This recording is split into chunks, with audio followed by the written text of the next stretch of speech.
Hi everyone, my name is Ajit and welcome back to Mechanical Adda online learning platform. So guys, आज के इस video में हम बात करने वाले हैं इसरो यूआरएससी के प्रिपरेशन स्ट्रैटेजी के बारे में। जैसा कि आपको पता है कि कल ही आपका यूआरएससी का एग्ज़ाम डेट अनाउंस हुआ है और अभी से जो है अराउंड आज से 20 दिन बचा हुआ है। तो कल के वीडियो में आपने कमेंट किया था कि सर स्ट्रैटेजी के लिए अलग से डेडिकेटेड वीडियो बनाने के लिए। तो आज इस थोड़े नए तरीके से आपको मैं बताऊंगा कि हाँ, कैसे जो है वो आप यूआरएससी में अच्छा मार्क्स स्कोर कर सकते हो, क्योंकि आपको पता है यूआरएससी का एग्ज़ाम वीएसएससी की तरह और आपका एसडीएससी की तरह जो है वो ऑनलाइन होने वाला है। और ऑनलाइन होने की वजह से थोड़ा सा लेवल जो है वो पहले जैसे ऑफलाइन एग्ज़ाम में आते थे क्वेश्चन, उससे काफ़ी बढ़ चुका है। तो इसलिए जो है इसमें आपको अलग से क्या चीज़ें करने की ज़रूरत है, जिससे अगर आपने एस डी एस सी या उससे पहले वी एस एस सी का एग्ज़ाम दिया था तो उसमें आपका कम मार्क्स आया, तो क्या क्या चीज़ों पे ज़्यादा फोकस करना होगा, ये सारी चीज़ें हम डिस्कस करेंगे। सबसे पहले मैं थोड़ा सा स्टार्ट करूँगा कि जो नए बच्चे हैं जिनको थोड़ा सा सिलेक्शन प्रोसीजर के बारे में और आपका एग्ज़ाम पैटर्न के बारे में भी काफ़ी लोगों को डाउट है, तो उसके बारे में डिस्कस करूँगा। फिर आपको मैं स्ट्रैटेजी बताऊँगा। और उससे पहले अगर मैं बता दूं कि अगर आप जो है मैकेनिकल या इलेक्ट्रॉनिक्स के स्टूडेंट हो, तो उसके लिए आपके full courses complete combo course test series के साथ में अवेलेबल है। या सिर्फ टेस्ट सीरीज भी आपके लिए जो है मैकेनिकल अड्डा ऐप पे जाके आप डाउनलोड कर सकते हो, और वहाँ से आप पूरा जो है अपनी तैयारी कर सकते हो। और फिर साथ में रिवीजन कोर्स अवेलेबल है मैकेनिकल के लिए। तो ऐप का लिंक जो है आपको डिस्क्रिप्शन में मिल जाएगा। ठीक है, तो अभी जो है मैं अगर बात करूं सबसे पहले सिलेक्शन प्रोसीजर के बारे में। तो सिलेक्शन प्रोसीजर में जो है आपका सबसे पहले क्या आएगा, सिलेक्शन प्रोसीजर में आपका, आपको पता है 2 स्टेज में एग्ज़ाम होता है। ठीक है ना। सिलेक्शन प्रोसीजर में अगर मैं बात करूं तो 2 स्टेज में आपका एग्ज़ाम होता है। ठीक है। तो इसमें जो है आपका, इसमें जो है सबसे पहले रिटन एग्ज़ाम होगा जो कि आपका 3 नवंबर को है। रिटन एग्ज़ाम जो है आपका क्या है, 3 नवंबर को है। ठीक ठीक है। रिटन एग्ज़ाम चाहे वो टेक्नीशियन हो या टेक्निकल असिस्टेंट हो, साइंटिफिक असिस्टेंट हो, वो जो है आपका 3 नवंबर को एग्ज़ाम है। सभी का अलग अलग शिफ्ट में होगा, 3 शिफ्ट में एग्ज़ाम होने वाले हैं। ठीक है। और इस यही आपका जो है 100% वेटेज होगा। 100% जो है आपका वेटेज रहेगा सिलेक्शन के लिए। 100% वेटेज फॉर फाइनल सिलेक्शन। ठीक है, फाइनल सिलेक्शन के लिए ये आपका 100% वेटेज रहने वाला है आपका। ठीक है। और अगर मैं बात करूं सेकेंड स्टेज, जो कि आपका सिर्फ क्वालिफाइंग है, बस उसमें आपको पास होना है, जो कि रहेगा आपका स्किल टेस्ट। ठीक है। और अगर बात करें तो ट्रेड टेस्ट बोला जाता है टेक्नीशियन के लिए। टेक्नीशियन के जो स्टूडेंट हैं उनके लिए इसको बोला जाता है ट्रेड टेस्ट। ओके। तो ये आपका बेसिक जो है वो क्या हो गया, सिलेक्शन प्रोसीजर। एग्ज़ाम पैटर्न का बहुत ज़्यादा जो है वो जिक्र हो रहा है कि क्वेश्चन जो है वो 60 होंगे या 80 होंगे। ठीक है ना। तो अभी के लिए कोई भी न्यूज़ नहीं है। जैसे कि एसडीएससी में पहले 60 क्वेश्चन आते थे, लेकिन ऑनलाइन हुआ तो 80 क्वेश्चन हो गए। वीएसएससी का पहले से ही 80 था और बाद में भी ऑनलाइन हुआ तो भी 80 थे। तो अभी के लिए आपको मान के चलना है, अभी के लिए आपको मान के चलना है, आपका जो है वो अभी जो ओल्ड पैटर्न है, ओल्ड पैटर्न जो है आपका, ओल्ड नहीं लिखूंगा, करंट पैटर्न लिखूंगा। अभी करंट पैटर्न चेंज जब होगा, करंट जो है वो पैटर्न की बात करें, ठीक है ना, तो वो है आपका 60 क्वेश्चन। वो है आपका 60 क्वेश्चन और फिर 1.5 आवर्स। 60 क्वेश्चन एंड 1.5 आवर्स, यानी 1.5 घंटा टाइम है, 60 क्वेश्चन होगा। अगर ये चेंज होगा, इन केस अगर ये चेंज होता है, तो ये आपका 80 क्वेश्चन हो सकता है और फिर टाइम जो है वो 2 आवर्स। नेगेटिव मार्किंग आपकी वही रहेगी। ठीक है ना। ये टोटल मार्क्स जो है वो 60 × 3 रहेगा। ओके। यहाँ पे अगर होगा तो 80 × 3 होगा। नेगेटिव मार्किंग जो है वो 1/3 होगी। ठीक है। नेगेटिव मार्किंग जो है आपकी 1/3 है, यानी कि 1 मार्क्स जो है आपका डिडक्ट होगा। नेगेटिव जो है वो आपका 1 मार्क्स डिडक्ट होगा। ठीक है, यहाँ पे मैं लिख देता हूँ, this is negative marking. Okay. तो ये आपका जो है अभी के लिए जो है वो पैटर्न है। ओके। तो ये बेसिक चीज़ आपको आइडिया लग गया। तो अब जो है हम बात करेंगे कि कैसे जो है वो, अगर ऑनलाइन एग्ज़ाम टीसीएस कराएगी तो टीसीएस का लेवल कैसा रहेगा, और एसडीएससी और आपका वीएसएससी से जो है वो कैसे इन्होंने पैटर्न को जो है बढ़ाया है, मतलब एक तरह से जो क्वेश्चन के लेवल हैं वो कैसे जो है वो पहले से अच्छे हो गए। देखो ऑनलाइन एग्ज़ाम होते, कोई भी ऑनलाइन एग्ज़ाम ले लो, जब ऑनलाइन होता है और स्पेशली अगर टीसीएस कंडक्ट कर रही है, ठीक है ना, टाटा कंसल्टेंसी, तो ये अच्छे लेवल का क्वेश्चन सेट करते हैं जैसे कि एसडीएससी और वीएसएससी में। तो आपका कोई भी ब्रांच हो, ये आप किसी भी ब्रांच के अगर स्टूडेंट हैं और वीडियो देख रहे हैं, तो किसी भी ब्रांच के हो तो आप जो है वो ये वीडियो को ज़रूर फॉलो करें। तो आपका कोई भी ब्रांच हो तो वीएसएससी और एसडीएससी का जो है वो पेपर जो है वो आप ज़रूर गो थ्रू करो, ठीक है ना, और उससे आपको एक आइडिया लग जाएगा कि ऑनलाइन एग्ज़ाम जो है वो पहले के जो पेपर्स हैं उनसे कितना अलग है और क्या चीज़ें इम्प्रूव होगी। ठीक है, मैं अलग से एक मैकेनिकल का वीडियो बनाऊंगा जिसमें आपके पुराने यूआरएससी के एग्ज़ाम के पेपर कैसे थे, और एसडीएससी और बीएसएससी का जो ऑनलाइन एग्ज़ाम हुआ था उसमें क्या क्या चीज़ें अलग रही है, तो वो एनालिसिस एक अलग से वीडियो में बनाऊंगा। ये सभी के लिए कॉमन वीडियो है, सभी ब्रांच के लिए। ठीक है, तो सबसे पहले हम बात करेंगे अब स्ट्रैटेजी के बारे में। तो स्ट्रैटेजी आपका जो है कितने दिन का है, अभी से 20 दिन बचा हुआ है, तो मैं 3 वीक्स मानता हूँ। दो कैटेगरी में इसको डिवाइड कर देता हूँ, फर्स्ट फर्स्ट 2 वीक्स, ठीक है ना, first 2 weeks and last week, 3 week मान के चलते हैं। और इसी कैटेगरी में मैं आपको डिवाइड करके बताता हूँ, ठीक है ना। तो अगर पहले 2 वीक की बात करें तो सबसे पहला स्टेप जो है आपका क्या होगा कि फुल सिलेबस रिवीजन करो, ठीक है ना, फुल सिलेबस। देखो यहाँ पे मैं मान के चलता हूँ दो काइंड के बच्चे होंगे, दो तरह के बच्चे होंगे। एक बच्चा वो होगा जो कंटिन्यूअस प्रिपरेशन करते हुए आ रहा है, ठीक है ना, उसका सिलेबस भी रिवाइज हो रखा है। और एक बच्चे ऐसे होंगे जो जॉब कर रहे होंगे, या उन्होंने सिलेबस तो कंप्लीट कर लिया है लेकिन बीच में गैप आ गया, उन्होंने काफ़ी दिनों से कोई एग्ज़ाम नहीं दिया, या मे बी जॉब कर रहे हैं, ज्वाइनिंग हो गई है लेकिन इसरो में जाना है। और कुछ बच्चे जो हैं बीच में नॉन टेक की एग्ज़ाम की तैयारी करने लग गए होंगे, टेक्निकल 3-4 महीने से बिल्कुल भूल गए हैं। तो ऐसे जो बच्चे होंगे उनको थोड़ा सा फुल सिलेबस रिवीजन पे ध्यान देना होगा, आपको थोड़ा सा ज़्यादा टाइम स्पेंड करना होगा रिवीजन पे, ठीक है ना। आपके जो भी जहाँ से भी क्लास, देखो अभी नया कोर्स पढ़ने का टाइम नहीं है, ठीक है। तो मैं ये दो टाइप के बच्चों को मान के चलता हूँ, जिनका कंटिन्यूअस है, रिवीजन भी अच्छा है, तो उनके लिए तो खैर दिक्कत नहीं है, वो सिलेबस का रिवीजन भी अच्छे से करेंगे तो उनको और ज़्यादा फायदा होगा। बाकी जिन्होंने रिवीजन जो है काफ़ी दिन से टच हट गया है, तो फुल सिलेबस रिवीजन पे जो है वो सबसे ज़्यादा फोकस करना है। फिर दूसरा पॉइंट होता है आपका कि साथ साथ में जो है जब आप फुल सिलेबस रिवीजन करो तो कुछ, मैं शॉर्ट नोट्स नहीं लिखूंगा, इसको माइक्रो नोट्स लिखूंगा।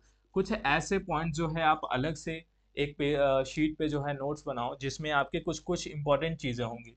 जैसे कि इम्पोर्टेंट कॉन्सेप्ट हो गया जो हम भूल जाते हैं एग्जाम में, वो हर चीज़ नहीं लिखना है। कुछ चीज़ें जो है वो जो आपको एंड टाइम पे एग्जाम में काम आए, जो लास्ट वीक में आप रिवाइज करोगे, ठीक है ना। इम्पोर्टेंट कॉन्सेप्ट हो गया, या कुछ डेटाबेस क्वेश्चन होते हैं जैसे कि पूछा जाता है कि इसकी वैल्यू कितनी होती है, ठीक है ना। जैसे आपका जो है वो स्पीड पूछ दिया गया किसी भी अलग अलग टाइप के टूल का, मैं मैकेनिकल पॉइंट ऑफ व्यू से बता रहा हूँ। तो डेटाबेस जो क्वेश्चन होते हैं उसके नोट्स आपको याद करने पड़ते हैं एंड टाइम पे। और कुछ डायग्राम हो गए, या कह सकते हो ग्राफिकल क्वेश्चन, ठीक है ना। जैसे मैकेनिकल में आपके जो है वो पीवी डायग्राम होता है, टीएस डायग्राम हो गया। तो ये सारी चीज़ें एंड टाइम पे आपको चाहिए होता है। और अगर मैं बात करूँ इसके अलावा, तो कुछ जो है आपकी इम्पोर्टेंट फार्मूला हो गया, ये सबसे ज़्यादा इम्पोर्टेंट है फार्मूला जो है। फार्मूला तो वैसे न्यूमेरिकल से आपको अच्छे से रिवाइज करोगे, न्यूमेरिकल अच्छे से प्रैक्टिस करोगे तो फार्मूला अपने आप ही रिवाइज हो जाता है। बट साथ में आप बना भी लोगे तो एंड टाइम पे कंफ्यूजन नहीं होगी, ठीक है। तो ये तो आपका हो गया 2 पॉइंट। तीसरी अगर मैं बात करूं कि आपको ज़्यादा से ज़्यादा साथ में सारी चीज़ें एक साथ मैनेज करनी है डेली बेसिस पे, ये नहीं कि आप सिर्फ रिवीजन करते रहो, ठीक है ना। तो तीसरा है कि एमसीक्यू प्रैक्टिस करना है। आप कोई भी बुक फॉलो कर सकते हो, ज़्यादा से ज़्यादा कोशिश करना है कि जो रिसेंट जितने भी डिप्लोमा लेवल के एग्ज़ाम हो रहे हैं, स्पेशली जो है टीसीएस जो मैकेनिकल के एग्ज़ाम करा रही है, ठीक है ना, स्पेशली एसएससी जेई या इसके अलावा जो है टीसीएस ने मैकेनिकल के जितने भी एग्ज़ाम कराए हैं तो उनके क्वेश्चन जरूर करो। ठीक है, चाहे मैकेनिकल हो या इलेक्ट्रिकल हो, इलेक्ट्रॉनिक्स हो, ये देखो कि टीसीएस ने किस किस का एग्ज़ाम कराया है। स्पेशली अगर बात करें सिविल, इलेक्ट्रिकल, मैकेनिकल का, तो एसएससी जेई का आखिरी 3 साल से करा रही है। और उसके अलावा भी कुछ एग्ज़ाम है तो उनके पेपर जो है आप ज़रूर करो। ठीक है, मैं अलग से इस पे एक डिटेल जो है वो आपको बताऊंगा अलग से। ये डाटा प्रिपेयर कर रहा हूँ कि टीसीएस ने मैकेनिकल या अदर ब्रांच के कौन कौन से एग्ज़ाम कराए हैं। ठीक है ना, तो उससे आपको आइडिया लगेगा कि हाँ किस टाइप के वो क्वेश्चन बनाते हैं। तो प्रैक्टिस करना है एमसीक्यू और कौन से वही क्वेश्चन ज़्यादातर आपको पहले टारगेट करना है। ठीक है, पहले तो इसरो से स्टार्ट करना है। और चौथा पॉइंट आपका हो जाएगा टेस्ट सीरीज, जो कि ये इम्पोर्टेंट है। आप जो है आपकी प्रिपरेशन कितनी है ये बताना जो है वो आपके लिए सबसे ज़रूरी है। ठीक है, तो ये हो गया आपके, ये जो है आपका जो है बेसिक हो गया। अब इसमें एक और चीज़ मैं ऐड करूँगा जो कि आपका पांचवा पॉइंट होएगा। ठीक है ना, इसमें एक और मैं पांचवा पॉइंट यहाँ पे ऐड करूँगा जो कि है आपका न्यूमेरिकल। ठीक है, क्योंकि आपको पता है कि वीएसएससी ने, और वीएसएससी में ऑनलाइन जो एग्ज़ाम हुआ एसडीएससी में बहुत सारे न्यूमेरिकल दिए गए थे, ऑलमोस्ट 50% से ज़्यादा था। तो ये अलग से पॉइंट दिया कि ताकि इस पे आप वर्क करो। अगर न्यूमेरिकल में अगर अच्छा नहीं करते हो तो फिर आपका जो है स्कोर सिलेक्शन लायक नहीं होगा।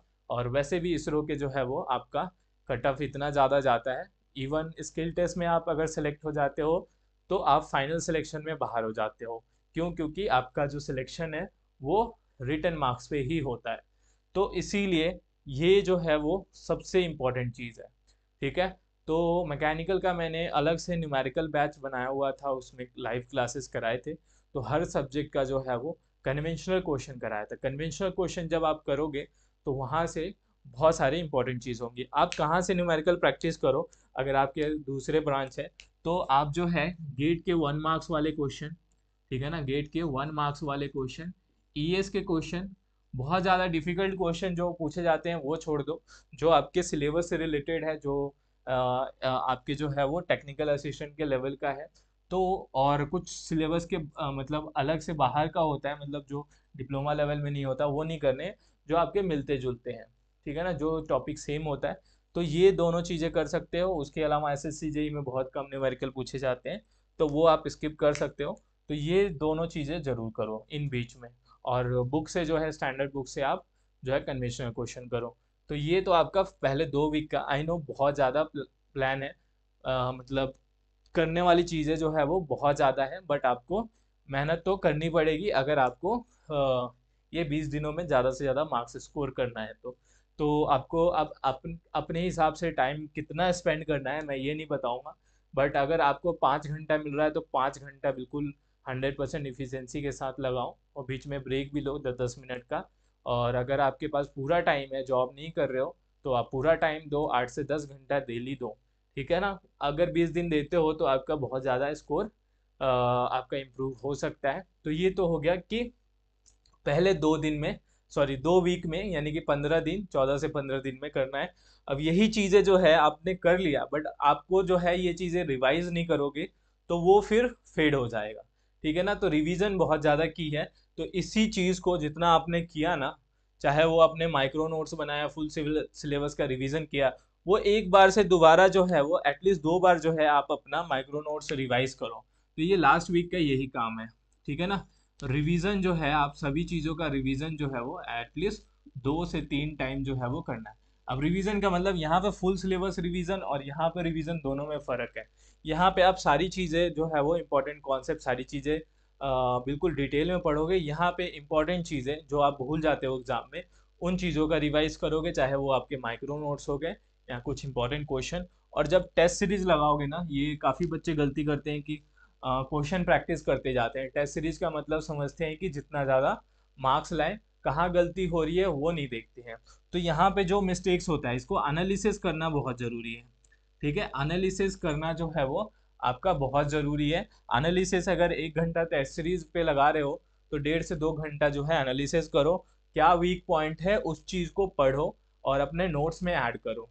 ठीक है, तो वो जो है जब आप रिवाइज करोगे ना, लास्ट वीक में, तो वो चीज़ें जो आपको नहीं पता था वो रिवाइज हो जाएगा, वरना वो टेस्ट के टेस्ट में ही रह जाएगा। अगर आप उसको अपने नोट्स में कुछ नया चीज़ मिलता है जो आपके नोट्स में नहीं था, उसको अपने नोट्स में नहीं ऐड करोगे तो वो वहीं पे रह जाएगा।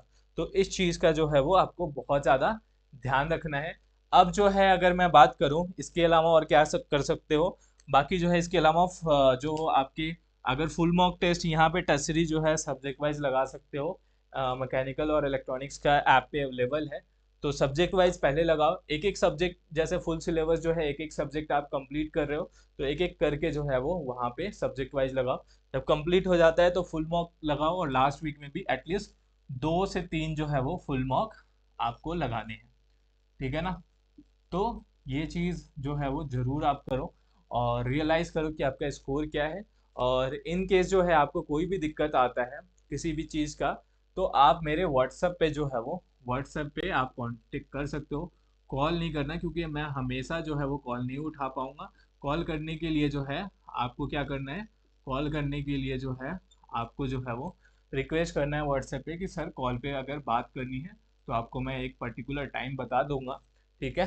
तो ये चीज़ करना है, और इसके अलावा मुझे नहीं लगता कि और चीज़ें बचेगी। ठीक है? और प्रैक्टिस तो आपको साथ में करना ही है, कहाँ से प्रैक्टिस करना है ये मैंने बता दिया।